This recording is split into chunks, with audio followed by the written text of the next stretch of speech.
नमस्कार। दूरदर्शन के सभी दर्शकों का हार्दिक स्वागत है, अभिनंदन है। शरीर माध्यम खलु धर्म साधनम, इस बात को हमारे यहाँ विभिन्न प्रकार से कहा गया है। इसे ही कुछ सरल रूप में कहा गया है, पहला सुख निरोगी काया।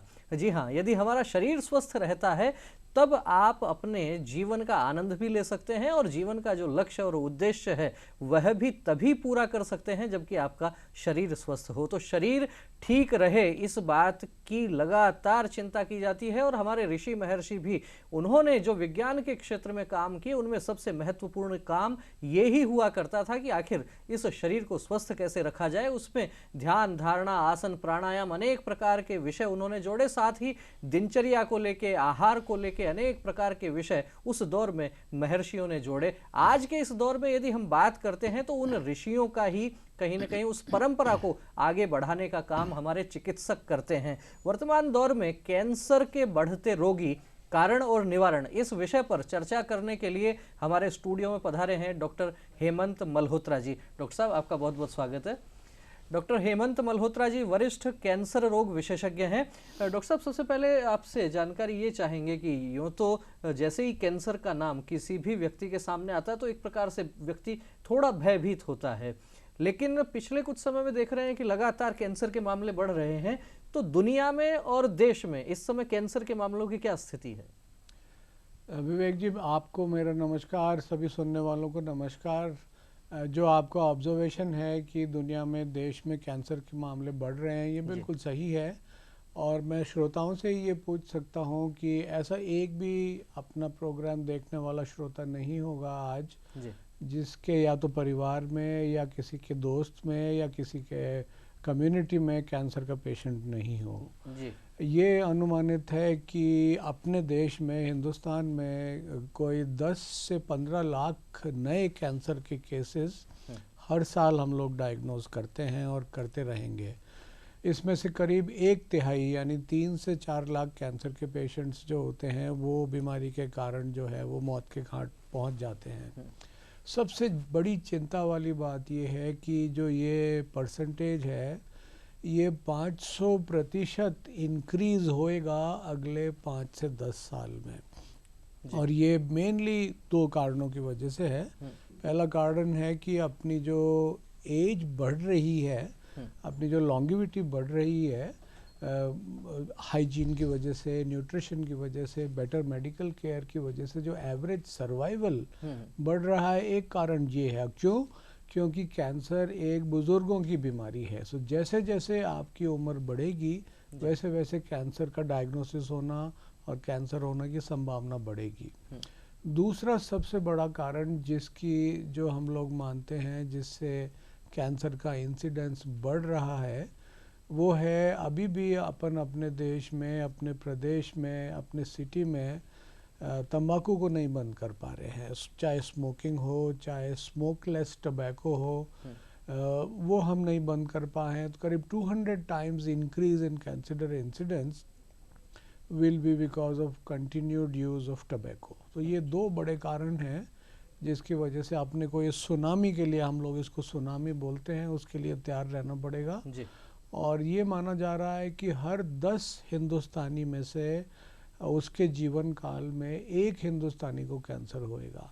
ये मान लीजिए अगर अपना प्रोग्राम अभी 1000 लोग सुन रहे हैं तो उसमें से देख रहे हैं, सुन रहे हैं, तो उसमें से 100 लोगों को अपने जीवन काल में कैंसर होएगा।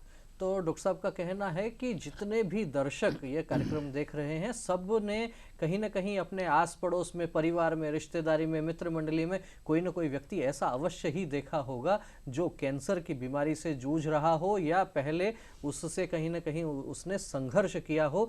वास्तव में कैंसर जिस तेज गति से बढ़ रहा है, डॉक्टर साहब का कहना है कि लगभग 10% लोग जो है इसकी चपेट में आ सकते हैं और इसके कारणों पर और निवारण पर हम और आगे भी चर्चा करेंगे। पर डॉक्टर साहब, जानकारी जिस प्रकार से आप दे रहे थे, आपने एक विषय बताया कि औसत आयु बढ़ रही है और मेडिकल फैसिलिटीज बढ़ रही हैं, सामान्यतः बुजुर्गों की बीमारी है, लेकिन समाज में देखते हैं तो बहुत सारे कैंसर के मामले ऐसे भी आते हैं जो कम आयु में भी कैंसर की चपेट में लोग आ जाते हैं। बड़ी बड़ी सेलिब्रिटीज, चाहे सिनेमा की हो या स्पोर्ट्स से हो, हमने युवराज सिंह का नाम सुना, और सिनेमा से जुड़े हुए बहुत सारे लोग हैं जिनका देखते हैं कि 28-30 वर्ष की आयु में भी कैंसर की चपेट में आ जाते हैं। और दूसरी तरफ औसत आयु बढ़ने की बात करते हैं तो उसमें कई बार विषय ये भी आता है कि पहले कम आयु में अधिक मौत हो जाती थी छोटे बच्चों की, तो उसके कारण भी कहीं ना कहीं औसत आयु बढ़ी है।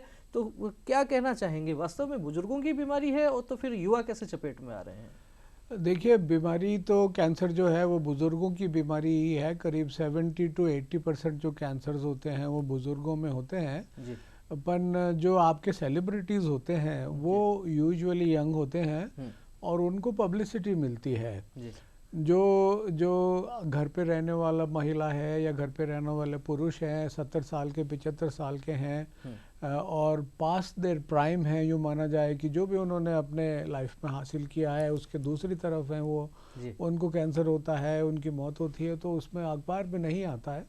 इसलिए अपने को ऐसा महसूस होता है कि बच्चों में कैंसर ज़्यादा होते हैं, यंग पीपल में ज़्यादा होते हैं, बट एक्चुअली जो ये बीमारी है ये बुज़ुर्गों की बीमारी है और 70 to 80% पेशेंट्स जो होते हैं वो 50 ईयर्स 60 ईयर्स से ज़्यादा होते हैं। तो डॉक्टर साहब ने आश्वस्त कर दिया है युवाओं को तो एक प्रकार से कि बीमारी, कैंसर की बीमारी जो है वो खास तौर पर बुजुर्गों में ज़्यादा होती है। अर्ली एज में तो कुछ बहुत कम प्रतिशत ऐसे आपको देखने को मिलेंगे कि जो व्यक्ति इसकी चपेट में आ सकते हैं।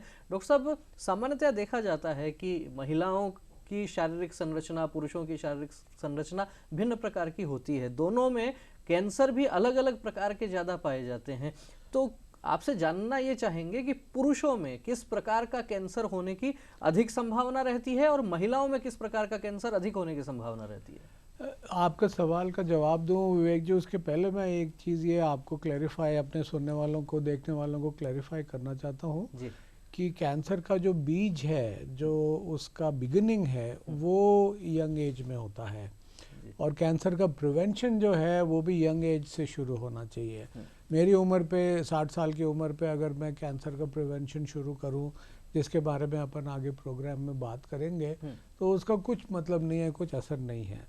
But college going students, school going students, young professionals, वो अगर एक कैंसर प्रिवेंटिंग लाइफस्टाइल अपनाएंगे तो उसमें हम लोग ये मानते हैं कि 50% तक कैंसर जो है वो रोके जा सकते हैं। अब आपके प्रश्न पे आते हैं। पुरुषों में जो अपने देश में सबसे प्रचलित कैंसर है वो या तो मुंह का, गले का कैंसर है और या लंग का कैंसर है, फेफड़े का कैंसर है। ये सबसे ज़्यादा होता है जी। और ये दोनों कैंसर जो हैं ये 80% तक प्रिवेंट किए जा सकते हैं टोबैको से, धूम्रपान से, जर्दे से दूर रह करके। ऑन दी कन्वर्स फीमेल्स के कैंसर्स में अब अपने रूरल एरियाज में सबसे प्रचलित कैंसर है बच्चेदानी के मुंह का कैंसर, जिसको हम लोग सर्वाइकल कैंसर कहते हैं जी। और दूसरा सबसे प्रचलित कैंसर पर्टिकुलरली सिटीज़ में, अर्बन सेटिंग्स में है स्तन का कैंसर। और ये दोनों कैंसर भी 50 to 60% टाइम्स अपन या तो प्रारंभिक अवस्था में डिटेक्ट कर सकते हैं या सर्वाइकल कैंसर, अब ये हम लोगों को पक्की तौर पे मालूम है कि ये वायरस की वजह से होता है और उस वायरस का वैक्सीन भी विश्व भर में बन चुका है जी। तो ये कैंसर जो है ये उस वैक्सीनेशन से प्रिवेंट हो सकता है। तो जो सबसे प्रचलित कैंसर औरतों में है वो या तो प्रारंभिक अवस्था में थोड़ी सतर्कता से डायग्नोसिस हो सकते हैं और प्रारंभिक अवस्था में अगर कैंसर को अपन डायग्नोस कर लेते हैं तो क्योर रेट्स जो हैं वो 90% तक होती हैं जी। डॉक्टर साहब, आपने कहा कि पुरुषों में जो है वो लंग्स में या मुंह में कैंसर सर्वाधिक होता है और उसका भी एक महत्वपूर्ण कारण जो है वो आप बता रहे हैं कि तंबाकू जो है वो बड़ा कारण है। लेकिन बहुत सारे मामले ऐसे भी देखने को मिलते हैं कि जिन लोगों ने जीवन भर कभी बीड़ी, सिगरेट, जर्दा, गुटखा, तंबाकू को छुआ तक नहीं, लेकिन फिर भी बहुत सारे लोग ऐसे भी चपेट में आ जाते हैं, तो उसके पीछे क्या कारण रहता होगा? ये आपको बहुत ही इंटेलिजेंट सवाल है विवेक जी। जिस भी लेक्चर फोरम पे हम लोग जाते हैं ये सवाल हमसे ज़रूर पूछा जाता है जी। तो आप यूँ मानिए कि कैंसर का कॉजेशन जो है वो एक तराजू के जैसा है। एक तरफ तो एनवायरनमेंट होता है और एक तरफ आपके जीन्स होते हैं।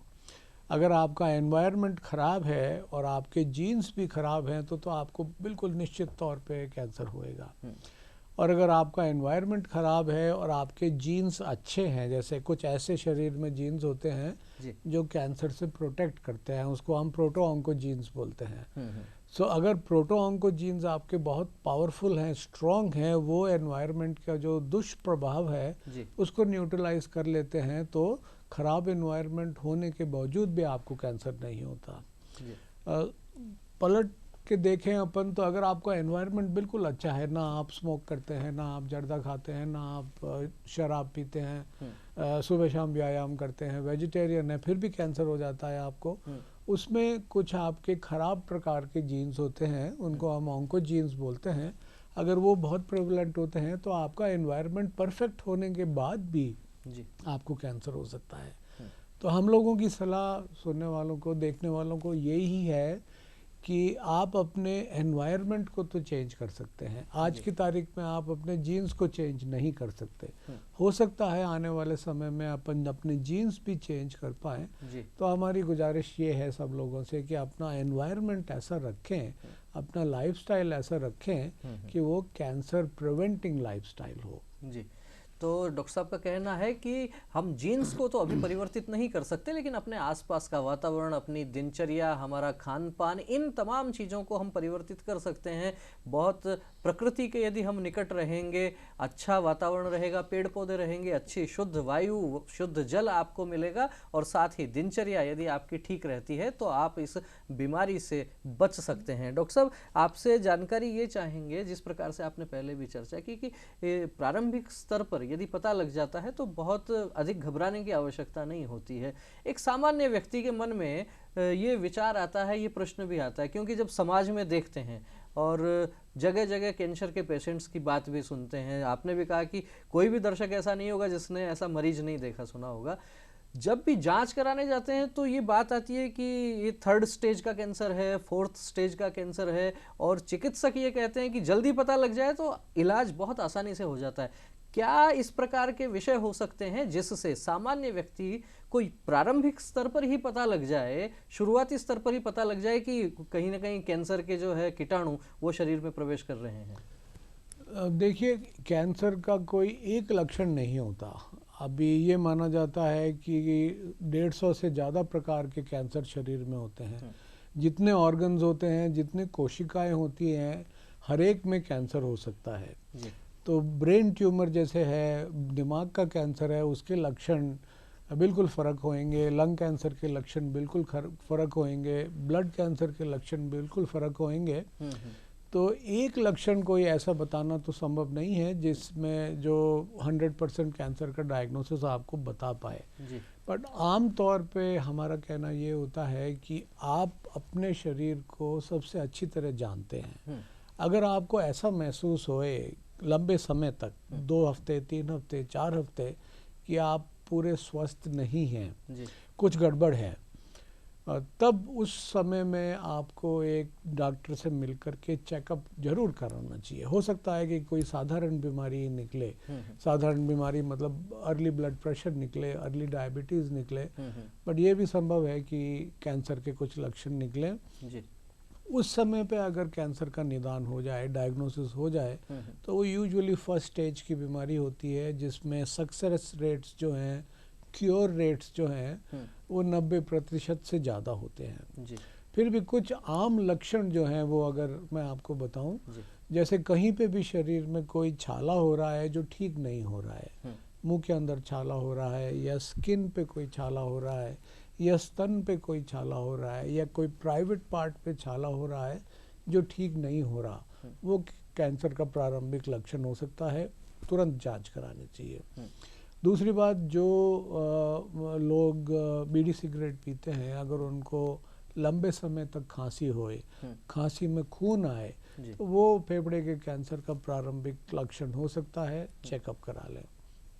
इसी तरह अगर निगलने में दिक्कत हो, आपको रोटी खाने में दिक्कत हो, रोटी अटकती हो गले में कहीं पे, वो फूड पाइप का कैंसर का लक्षण हो सकता है। किसी भी ऑरिफिस से अगर खून आए, खून का रिसाव हुए, निपल से खून निकले, प्राइवेट पार्ट से खून निकले, टट्टी के रास्ते से खून निकले, पेशाब में खून निकले, वो कैंसर का प्रारंभिक लक्षण हो सकता है। जल्दी से चेकअप कराने की ज़रूरत है। किसी भी कारण से आपको समझ में नहीं आ रहा है कि मेरा वेट क्यों कम हो रहा है, मुझे बुखार क्यों आ रहा है 2 हफ्ते 3 हफ्ते और कारण नहीं पता लग रहा है, तो वो कैंसर का सिस्टमिक सिम्टम हो सकता है, चेकअप कराना चाहिए। तो मेरी सलाह ये है हमारे देखने वालों को, दर्शकों को, कि अगर आपको लगे कि आपका शरीर स्वस्थ नहीं है और वो फीलिंग जो है वो 2 हफ्ते 3 हफ्ते 4 हफ्ते तक रहे, तब एक चेकअप जरूर बनता है। हो सकता है कि कैंसर नहीं निकले, 90% चांस है कि कैंसर नहीं निकलेगा, बट अगर 10% चांस अर्ली स्टेज में कैंसर का निदान हो जाता है तो 90% चांस क्योर का भी होता है, उसको जड़ से ख़त्म करने का भी होता है। जी डॉक्टर साहब, आपने ये तो प्रारंभिक लक्षण बताए कैंसर के, और इस चर्चा में आपने कहा महिलाओं में खासतौर पर सर्वाधिक कैंसर जो होता है वो सर्वाइकल कैंसर होता है। हम चाहेंगे आपके माध्यम से दर्शकों तक ये जानकारी भी पहुंचे कि वास्तव में सर्वाइकल कैंसर क्या है और उसके बारे में महिलाएं किस प्रकार से सजग हो सकती हैं समय रहते, किस किस प्रकार से पता लग सकता है, क्या लक्षण हो सकते हैं।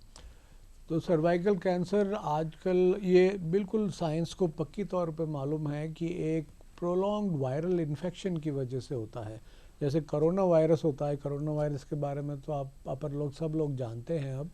इसी तरह एक ह्यूमन पैपिलोमा वायरस होता है जो सर्विक्स होता है, बच्चेदानी का जो आगे का हिस्सा होता है, बच्चेदानी का मुंह जो होता है उसको हम लोग मेडिकल टर्म्स में सर्विक्स बोलते हैं। और वहाँ पे इस वायरस का इन्फेक्शन होता है, HPV वायरस का, ह्यूमन पैपिलोमा वायरस का, और ये इन्फेक्शन होने से कैंसर बनने तक कम से कम 15 या 20 या 25 साल लगते हैं।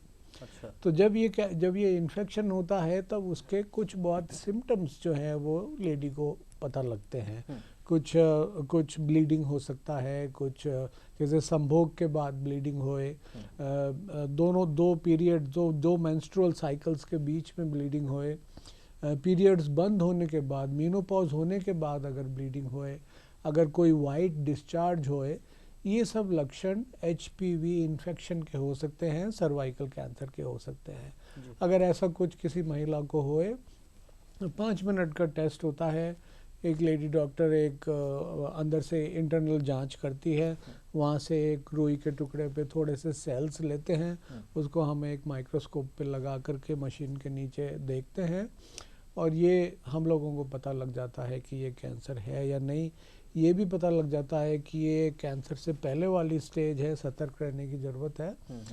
तो और सबसे इम्पोर्टेंट चीज़ क्या है कि अब जो इस वायरस जिससे सर्वाइकल कैंसर होता है, इसका एक वैक्सीन निजात हो चुका है और पूरे विश्व में, अपने देश में भी ये वैक्सीन अवेलेबल है। और खुशखबरी ये है कि एक इंडियन कंपनी भी ये वैक्सीन बना रही है और हमारी उम्मीद है कि इसी साल वो वैक्सीन लॉन्च हो जाएगा जी। ये तब कारगर होता है जब अपने प्री प्यूबर्टल लड़कियों को ये लगाया जाए, स्कूल जाने वाली बच्चियों को जब उनके पीरियड शुरू होने के पहले अगर ये लगाया जाए, 3 खुराक लगानी होती है इसकी, और ये सर्वाइकल कैंसर प्रिवेंट करने में और HPV इन्फेक्शन प्रिवेंट करने में 90% से ज़्यादा कारगर है। और हम लोगों की ये चेष्टा है कि जो नेशनल वैक्सीनेशन प्रोग्राम है, जैसे आप TB का वैक्सीन लगवाते हैं, मम्स, मीजल्स, रूबेला का वैक्सीन लगाते हैं, पोलियो की ड्रॉप्स लेते हैं, इसी तरह जो नेशनल वैक्सीनेशन प्रोग्राम है इसमें ये सर्वाइकल कैंसर वैक्सीन भी इंक्लूड हो जाए। हम लोग कोशिश कर रहे हैं, हमारी उम्मीद है कि हमको सफलता मिलेगी। डॉक्टर साहब, आपने कहा कि इस कैंसर को डेवलप होने में 20 से 25 वर्ष लग जाते हैं, तो क्या ये माना जा सकता है कि 35 वर्ष से कम आयु की महिलाएं इससे सुरक्षित हैं? क्या 35 वर्ष से ऊपर की महिलाओं में ही ये कैंसर होता है या कम उम्र में भी ऐसे मामले देखने को मिलते हैं? आमतौर पर ये कहना सही है कि सर्वाइकल कैंसर जो है वो 25-30 साल के बाद वाली लेडीज़ को होता है, बट रेयर केसेस होते हैं जो अर्लियर एज पे भी हो, बट जो मानो कि 90% केसेस जो हैं वो यंग एज पे नहीं होते। तो यदि इसकी जांच करवाई जाए तो ये कहा जा सकता है कि 35-40 वर्ष से ऊपर की महिलाओं को तो जांच करवानी ही चाहिए जी। एक छोटा सा प्रोसीजर होता है, उसको हम लोग पैप टेस्ट बोलते हैं। वो अपने देश में तो ज़्यादा प्रचलित नहीं है, बट एडवांस्ड कंट्रीज़ में, वेस्टर्न कंट्रीज़ में 1 साल में एक बार सारी महिलाएं जो 40 साल से ज़्यादा उम्र की हैं उनको 1 साल में एक बार ये पैप स्मीयर के लिए एडवाइस किया जाता है और इसमें प्रारंभिक अवस्था में सर्वाइकल कैंसर का पता लगना मतलब आसान होता है। डॉक्टर साहब आपसे चर्चा ये भी करेंगे कि जब जानकारी हो जाती है कैंसर की, उसके बाद उपचार भी अलग अलग प्रकार से होता है, उस पर भी हम आएंगे, लेकिन उसके पहले जानना ये चाहेंगे कि एक सामान्य व्यक्ति किस प्रकार की दिनचर्या रख के, किस प्रकार का खान पान रख के और ये बीमारी को आने ही नहीं दे अपने पास में, पहले ही जैसे हम कहते हैं रोग प्रतिरोधक क्षमता बढ़ाने की जैसे बात हुई कोरोना के दौर में भी, क्या चीज़ें अपनी लाइफ स्टाइल में व्यक्ति ऐसे करे कि जिनसे वो निश्चिंत हो जाए कि हाँ अब मैं सुरक्षित हूँ कैंसर से? देखिए, अभी कुछ सालों से 10-15 साल से साइंस ने ये माना है कि कैंसर भी एक लाइफस्टाइल डिजीज़ है। आप लोगों को सबको अवगत होगा कि ब्लड प्रेशर है, शुगर है, हार्ट डिजीज़ है, स्ट्रोक है, ये वेल नोन लाइफस्टाइल डिजीज़ हैं। बट अब हम लोग ये मानते हैं कि कैंसर भी लाइफस्टाइल डिजीज़ है और अगर आपका कैंसर प्रिवेंटिंग लाइफस्टाइल है तो 50 to 60% ऑफ कैंसर्स जो है वो प्रिवेंट किए जा सकते हैं। अब कैंसर प्रिवेंटिंग लाइफस्टाइल क्या होता है? पहली बात तो जो कैंसर प्रोड्यूसिंग चीज़ें हैं उससे दूर रहना है आपको, मतलब आपको स्मोकिंग से, जर्दे से, तम्बाकू से, इन सब चीज़ों से दूर रहना है, बिल्कुल ज़ीरो एक्सपोजर। ऐसा नहीं है कि मैं 5 सिगरेट पी लूँगा एक दिन में मुझे कुछ नहीं होगा, वो तो 40 सिगरेट पीता है। ज़ीरो एक्सपोजर मतलब एक भी गुटखा नहीं खाना है आपको, एक भी बीड़ी सिगरेट नहीं पीनी। कई बार लोग कहते हैं ना कि ठीक है 3-4 महीने में एक आध बार कुछ थोड़ा बहुत कर लेते हैं, तो वो भी खतरा बढ़ाने वाली बात है। बिल्कुल, every cigarette, every pouch of tobacco is harmful. तो ये पहली चीज़, जो कैंसर प्रोड्यूसिंग सब्सटेंसेज हैं उनसे दूर रहना है। उसमें सबसे पहले नंबर 1 इज़ टोबैको, फिर अल्कोहल है, कुछ हार्मोन्स हैं, कुछ रेडिएशन थेरेपी है, कुछ केमिकल्स हैं, कुछ वायरल इन्फेक्शंस हैं जैसे अपन ने पहले डिस्कस किया जी। पहली चीज़ तो ये। दूसरी चीज़, आपको वेट नहीं बढ़ने देना है। ओवर वेट से बहुत सारे कैंसर्स लिंक्ड हैं, breast cancer, gall bladder cancer, prostate cancer, colon cancer, all the ये सब ओवर वेट की बीमारियाँ। तो एक्सरसाइज करनी है, नॉर्मल वेट रहना है, वेट बढ़ाना नहीं है। Diet again is important. Diet में जितना भी आपके फाइबर होगा जी। जितना भी आपके हरी सब्जियां, हरे फल, कलर्ड फल होंगे उतना अच्छा रहेगा। एक जर्मनी में स्टडी हुई थी जी। उन्होंने पाया कि जो पुरुष सप्ताह में 4 या 5 बार टमाटर खाते हैं उनमें प्रोस्टेट कैंसर का इंसिडेंस 19% कम होता है। तो उसमें एक लाल रंग के जो फ्रूट्स होते हैं, लाल रंग के जो वेजिटेबल्स होती हैं, उसमें एक केमिकल होता है, उसको हम लोग बीटा कैरोटीन बोलते हैं। ये एंटीऑक्सीडेंट होता है और एस्टेब्लिश्ड एंटी कैंसर केमिकल होता है। गाजर में भी पाया जाता है। गाजर में भी पाया जाता है जी। तो आपकी डाइट में खूब सारा फाइबर हो, आपकी डाइट में खूब सारी हरी पत्ते वाली सब्जियां और लाल रंग और कलर्ड फ्रूट्स और वेजिटेबल्स हों, ये वाली जो सब चीज़ें हैं ये कैंसर प्रिवेंटिंग लाइफस्टाइल हम लोग मानते हैं। अच्छा, मैं अगर मेरी उम्र पे ये शुरू करूँगा 60 साल की उम्र में या 50 साल की उम्र में तो शायद मुझे उससे प्रोटेक्शन नहीं मिले, बट जो अपने यंग पीपल हैं 20 साल के, 25 साल के, 15 साल के, वो अगर ये कैंसर प्रिवेंटिंग लाइफस्टाइल अपनाएंगे अपने बच्चे या अपने ग्रैंड चिल्ड्रन, तो उनको सबसे ज़्यादा बेनिफिट होएगा।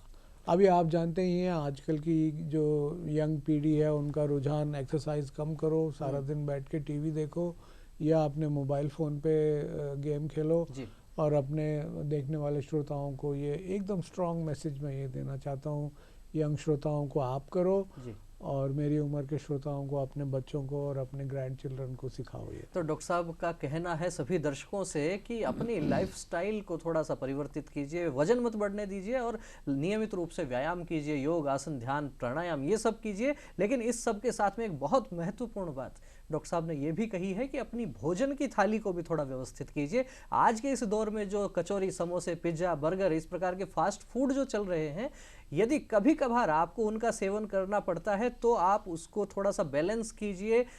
भोजन में फल और सलाद की मात्रा अधिकाधिक यदि बढ़ाएंगे तो ये न केवल कैंसर अपितु अन्य कई प्रकार की बीमारियों से भी आपकी रक्षा करने वाले हैं। आप सबको पता, मधुमेह से, डायबिटीज से पीड़ित जो लोग होते हैं उनको भी सामान्यतः यही कहा जाता है कि नेचर के नज़दीक जाइए। जो कच्चे फल, कच्ची सब्जियां आपको मिल रही हैं उनका अधिक से अधिक सेवन करेंगे तो वो आपके जीवन के लिए, आपके स्वास्थ्य के लिए बहुत अच्छा रहने वाला है। डॉक्टर साहब, बहुत संक्षेप में एक जानकारी ये भी चाहेंगे, एक सामान्य समाज में एक बात रहती है कि लोग चाय, कॉफ़ी, इस प्रकार के जो गर्म पेय कई बार दुकान से लेकर आते हैं पीने के लिए और पॉलीथीन में डालकर लाते हैं एकदम गर्मा गर्म वो, तो एक समाज में ये बात रहती है, वास्तविकता है क्या उससे भी कैंसर प्रोड्यूस होता है या केवल मिथ है? अब देखिए, इसमें जैसे सिगरेट के साथ और कैंसर के साथ जो कॉज एंड इफेक्ट एस्टेब्लिश्ड है जी। ये एस्टेब्लिश्ड तो नहीं है, बट हम लोगों की बिल्कुल पक्की, ऑलमोस्ट पक्की धारणा है कि जो उस प्लास्टिक में से केमिकल्स जो लीक होते हैं, लीच होते हैं, वो ज़रूर शरीर में कुछ नुकसान करते हैं, शायद कैंसर भी बनाते हों। कुछ चीज़ें हमको मालूम है, कुछ केमिकल्स हैं, जैसे थोड़े टाइम पहले कुछ स्वीटनर्स आते थे, चीनी की बजाय अपन वो डालते थे उसमें, चाय में, कॉफ़ी में, दूध में, जिसको शुगर फ्री बोलते हैं। जिसको शुगर, कुछ शुगर फ्री, सारे नहीं, कुछ शुगर फ्री, जो अर्लियर जनरेशन वाले शुगर फ्री सैकरीन जैसे होते थे, उनसे यूरिनरी ब्लैडर कैंसर होता है, पेशाब की थैली का कैंसर होता है। That is established now.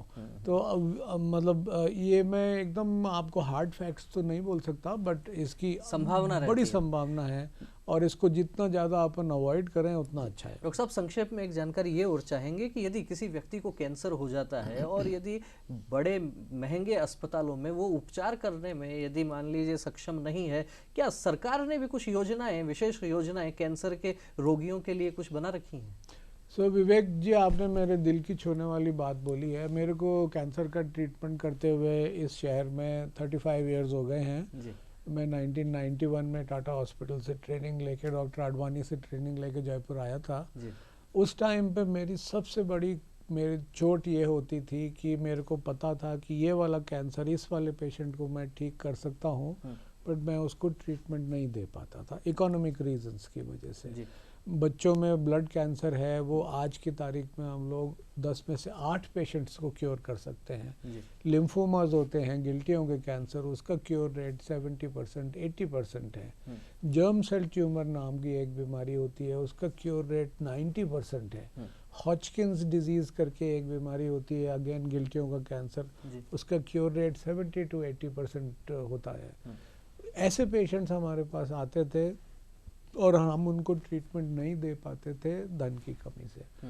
अभी मैं भगवान का शुक्र करता हूँ, सबसे पहले प्रधानमंत्री जी का शुक्र करता हूँ, मुख्यमंत्री जी का शुक्र करता हूँ कि अब इतनी सारी स्कीम्स हैं कि मतलब 10 में से 9 पेशेंट्स को हम लोग, एटलीस्ट ऐसे पेशेंट्स जिसमें हम बीमारी को क्योर करने का अच्छा चांस मानते हैं, उनको हम लोग क्योर कर सकते हैं जी। और ये गवर्नमेंट हॉस्पिटल्स में भी कर सकते हैं हम, और प्राइवेट हॉस्पिटल्स में भी कर सकते हैं। चिरंजीवी कार्ड लेके पेशेंट आता है तो हमको इतनी शांति मिलती है कि ओके, इसको मिनिमम ट्रीटमेंट जो है और अच्छा ट्रीटमेंट हम दे सकते हैं। RGHS वाले कार्ड्स हैं। सो इतनी सारी गवर्नमेंट सपोर्ट स्कीम्स नाम है, और ये मैंने अपनी आंखों से देखा है, ये सिनेरियो चेंज होते हैं। सो मतलब अभी जो हम लोगों की विश होती थी कि शायद ये हो जाए, किसी तरह काश ये हो जाए, वो गवर्नमेंट ने, सेंट्रल गवर्नमेंट ने, स्टेट गवर्नमेंट ने वो हमारी विश पूरा की है, तो मेरा कोटि कोटि धन्यवाद उन लोगों को। डॉक्टर साहब का कहना है कि यदि निर्धन लोग भी यदि अब इस बीमारी से पीड़ित होते हैं, ग्रसित होते हैं, तो केंद्र सरकार की और अन्य राज्यों में भी, कई राज्यों में भी राज्य सरकारों की अनेक ऐसी योजनाएं हैं जिनके माध्यम से उन लोगों का भी उपचार संभव है, उपचार हो सकता है। पहले थोड़ी तकलीफ जरूर हुआ करती थी, और यदि कैंसर को आपको हराना है तो निश्चित रूप से अपनी दिनचर्या को आपको ठीक करना पड़ेगा, अपनी डाइट पर आपको ध्यान देना पड़ेगा। पूरे कार्यक्रम का सार यही है कि तंबाकू से बच के रहना पड़ेगा और प्रकृति के नज़दीक जाना पड़ेगा, चाहे वो आहार हो, चाहे आपके आसपास का वातावरण। डॉक्टर साहब, आप हमारे स्टूडियो में आए, आपने बहुत ही सरलता से इस विषय पर दर्शकों के समक्ष आपने अपने विचार रखे, उनको जागृत करने के लिए भी आपने बहुत ही सहजता और सरलता से सारा विषय रखा। आपका बहुत बहुत धन्यवाद। नमस्कार।